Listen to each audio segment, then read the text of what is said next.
The smoke alarm started blaring moments before the wedding march began. My bride screamed. Her white gown was burning. And there, standing in the corner, holding a lighter, was my mother-in-law, smirking. They said family is forever, but that day I learned some people only pretend to be family. This is how I lost my wedding, but got my revenge. My name's Daniel, 32 years old. I've always believed in patience, loyalty, and hard work. The kind of guy who'd do anything for the people I love. When I met Sophia, I thought I'd finally found peace. She was kind, ambitious, and grounded, the complete opposite of her mother, Margaret. Margaret was intense. The kind of woman who smiled like she owned the room and insulted you with compliments. From day one, she made it clear I wasn't good enough for her daughter. When Sophia and I got engaged, I hoped things would get better. They didn't. Every step of wedding planning turned into a battlefield, venue arguments, guests lists, even color themes. But Sophia stood by me, saying, "Ignore her, Danny. She'll come around." I wanted to believe that. I really did. The morning of our wedding was perfect, or so I thought. The sun shone, the flowers arrived on time, and Sophia looked breathtaking. She had this glow that made the whole world fade away. I remember standing in my suit, taking deep breaths, waiting at the altar as guests began filling the hall. Then chaos. I heard shouting from the bridal suite, a mix of screams and the blaring of alarms. Smoke started creeping through the hallway. I ran toward it, heart pounding. Inside, Sophia was crying hysterically, wrapped in a robe. Her wedding dress, that stunning silk masterpiece she'd saved for months to buy, was in flames.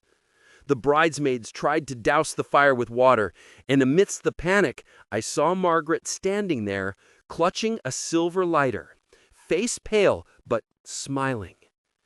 "It was an accident," she screamed, but her voice trembled with fake shock.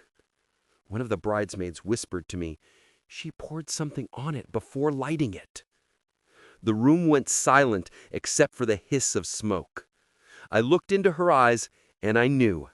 She'd done it on purpose. We delayed the wedding. Guests whispered. The hall reeked of burnt fabric and shame. Margaret tried to play the victim, pretending she fainted from stress, but I wasn't letting her get away this time. Later that evening, I sat with Sophia. She was heartbroken. Not just about the dress, but the betrayal. I asked, "Sophia, did you know your mom was capable of this?" She didn't answer. Tears rolled down her cheeks. For a week after, we didn't talk to Margaret.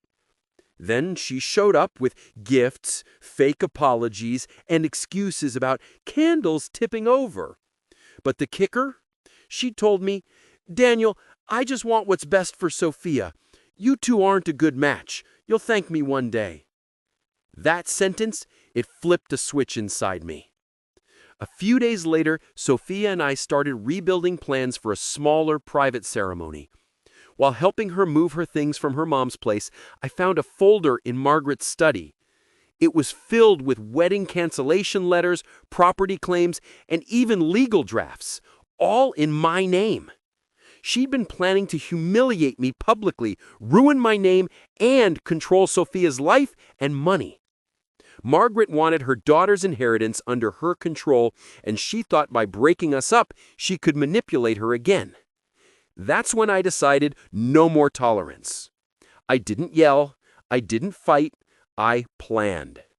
See, Margaret was the kind of person who needed control, and that's exactly what I took from her. Sophia and I quietly contacted the lawyer who handled her father's estate. Turns out Margaret had been using Sophia's inheritance money for her personal ventures, luxury trips, jewelry, and private investments. I gathered everything: receipts, transfers, emails. I also had the CCTV footage from the wedding venue showing her entering the bridal suite with a canister and lighter. We didn't go to her, we went to the authorities and the family attorney. Within weeks, her accounts were frozen, her name was under investigation for fraud and property misuse. Her social circle, those she bragged to, turned against her. The best part? Sophia's lawyer ensured she got full control of her inheritance. When we finally held our rescheduled wedding, Margaret wasn't invited, but I made sure she could see the photos.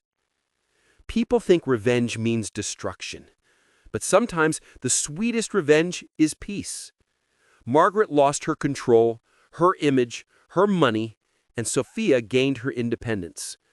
The day Sophia and I exchanged vows, she whispered, "You gave me more than a wedding. You gave me freedom." I smiled, because that's all I ever wanted, a life where love wasn't controlled by manipulation or money. So yeah, my mother-in-law set my bride's wedding dress on fire. She tried to ruin the happiest day of our lives. But instead, she burned away her own mask. Revenge didn't come from anger, it came from truth.